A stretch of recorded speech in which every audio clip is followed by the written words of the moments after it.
ஆன்மீக அன்பர்கள் அனைவருக்கும் வணக்கம்.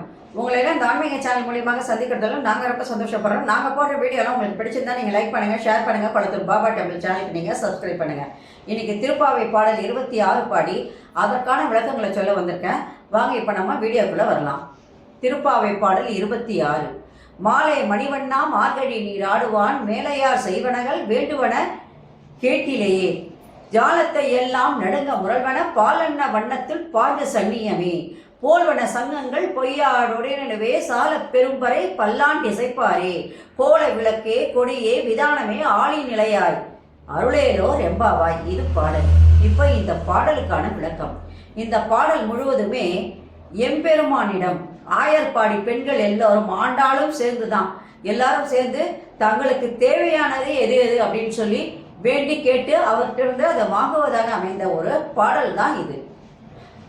பக்தர்களிடம் நீங்காத அன்பு கொண்ட நீல நிறக்கண்ணன் சொல்றார். நீல நிறக்கண்ணன், நாங்கள் எல்லாம் இப்போ என்ன பண்றோம், மார்கழி நீராடி நோன்பு நோற்று எங்கள் தேவைகளை வேண்டுவதாக நாங்கள் என்ன பண்றோம், எங்கள் தேவைகளை எல்லாம் முன்முன்னே வைக்கின்றோம். இதையெல்லாம் நீ கேட்டு கண்ணா, எங்களுக்கு நீ அருள் புரிய வேண்டும் என்று கேட்கின்றார்கள். மாலே மணிவண்ணா மார்கழி நீராடுவான், மேலையார் செய்வனகள் வேண்டுவன கேட்டிலேயே அப்படின்னு சொல்லிட்டு இப்போ என்னெல்லாம் வேணும்னு கேட்குறாங்க. அப்போ அவர் சொல்றார், அருள் புரிய வேண்டும் என்கின்றார். ஆண்டாளோட சேர்த்து மற்ற பெண்கள் எல்லாருமே கேட்குறாங்க. கண்ணனும் ஆவலோடு அவர்கள் என்ன கேட்கப் போகின்றார்கள் என்பதை நினைத்து என்ன பண்றாரு, ஆவலோடு எதிர்பார்க்கிறாரு அவங்க என்ன கேட்குறாங்க அப்படின்னு. உலகமே அதிரும்படியாக பால் போன்ற வெண்மையான உலகம்லாம் அதிரும்படியாக முழங்குகின்ற பால் போன்ற வெண்மையான பாஞ்ச சன்னியம் என்கின்ற வெண்மையான சங்கு எங்களுக்கு வேண்டும் கேட்குறாங்க. பால் வண்ண வண்ணத்தில் பாஞ்ச சன்னியமே போல்வன சங்கங்கள் பொய்யாளுடையனவே என்று சொல்லும் போது, பாஞ்ச சன்னியம் என்கின்ற ஒரு சங்கு, உன் கையில் இருக்கின்ற பாஞ்ச சன்னியம் என்கின்ற சங்கு போன்று ஒரு சங்கு, உன் சங்கு எங்களுக்கு வேண்டாம், உன் அந்த சங்கு போல எங்கும் ஒழிக்கின்ற உலகமே அதிரும்படியாக ஒழிக்கின்ற ஒரு சங்கு எங்களுக்கு வேணும் அப்படின்னு முதல்ல கேட்டாங்க. அதுக்கு அடுத்தது என்ன கேட்குறாங்கன்னா, அந்த வலம்புரி சங்கு கேட்டதுக்கு அப்புறம் அடுத்தபடியாக நெடுதூரம் சென்று ஒழிக்கின்ற தன்மையுடைய மிகப்பெரிய முரசுகள் வேண்டும், பறைகள் வேண்டும் என்று கேட்கின்றார்கள். முரசுகள் பறைகள் வேண்டும் என்று கேட்கின்றார்கள். இப்போ இந்த பாஞ்ச சன்னியம் சொன்னாங்க இல்லையா, இந்த பாஞ்ச சன்னியம் சங்கு எப்படிப்பட்டதுன்னா அசுரருடைய தொடர்புடையது. இதுக்கு ஒரு கதையே இருக்கு. ஒரு முறை பஞ்சகன் என்கின்ற ஒரு அசுரன் இருக்கான்.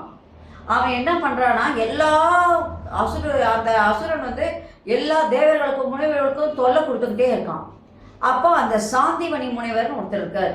அவருக்கு ஒரு பையன், அவனை இவன் என்ன பண்றான், அந்த அசுரன் பஞ்சகன் கொன்று விட்டான். இதனால அவர் ரொம்பவும் புத்திர சோகத்துல ரொம்ப வாடி போயிட்டார். குழந்தை இல்லையே அப்படின்னு சொல்லி ரொம்ப கஷ்டப்பட்டுட்டார்.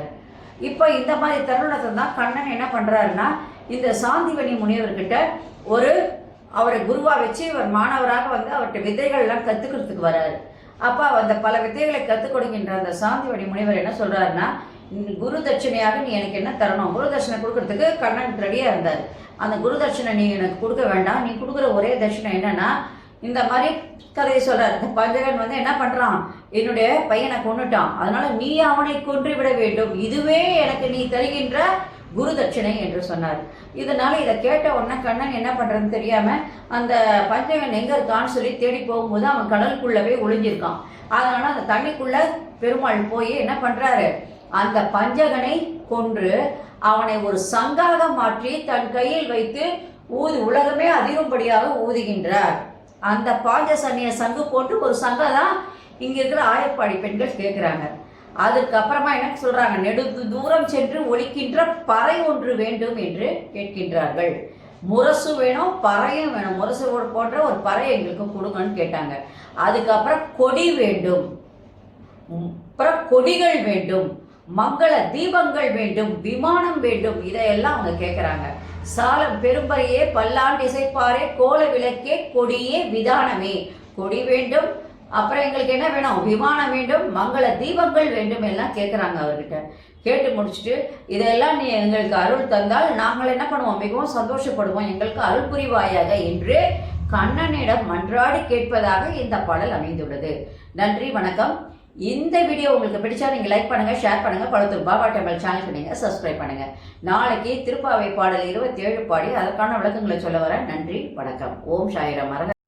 Subscribe to my channel and please press the bell icon for more videos.